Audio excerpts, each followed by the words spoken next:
Obito Uchiha এটা শুধু একটা নাম নয়, এর পেছনে লুকিয়ে আছে একজন অসহায় প্রেমিকের আর্তনাদ, যাকে পৃথিবী কোনোদিন বুঝতেই পারেনি।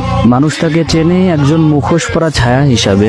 তারা বলে ও ছিল এক ভিলেন, একটা বিপদ, একটা যুদ্ধের কারণ, কিন্তু কেউ কখনো জানতে চায়নি ও কেন এমন হলো। ওবিটোর ভেতরে ছিল এক স্বপ্ন, একটা খুব সাধারণ স্বপ্ন, ভালোবাসা পাওয়ার, হোকাগে হওয়ার, বন্ধুদের রক্ষা করার। কিন্তু ভাগ্য তার কাছে কখনো ন্যায্য ছিল না। একদিন সে দেখলো যাকে সে সবচেয়ে বেশি ভালোবাসতো সে তার চোখের সামনে মারা যাচ্ছে, তাও তারই বন্ধুর হাতে। ঠিক সেই মুহূর্তেই ওবিটো মরে গিয়েছিল। দেহটা বেঁচে ছিল, কিন্তু তার হৃদয়টা ছিন্ন ভিন্ন হয়ে গিয়েছিল। তারপর থেকেই সে নিজের উপরে একটা মুখোশ চাপায়, একটা ছায়া হয়ে যায়, শুধু প্রতিশোধ নিতে নয়, পৃথিবীকে এমন এক ঘুমে ফেলে দিতে যেখানে কেউ আর কখনো ব্যথা পাবে না। কিন্তু এটা ছিল এক ভুল সিদ্ধান্ত, কিন্তু সেই ভুলটার মাঝেও লুকিয়েছিল একটা পবিত্র ভালোবাসা। ওবিটো উচিহা আমাদেরকে শিখিয়ে যায় কেউ ভিলেন হয়ে জন্মায় না, কেউ বারবার ভেঙে যেতে যেতে একদিন ভিলেন হয়ে যায়। সে আমাদেরকে শিখিয়ে গিয়েছে ভালোবাসা যখন অবহেলায় হারিয়ে যায় তখন মানুষ শুধু ঘৃণাতেই বাঁচতে শিখে।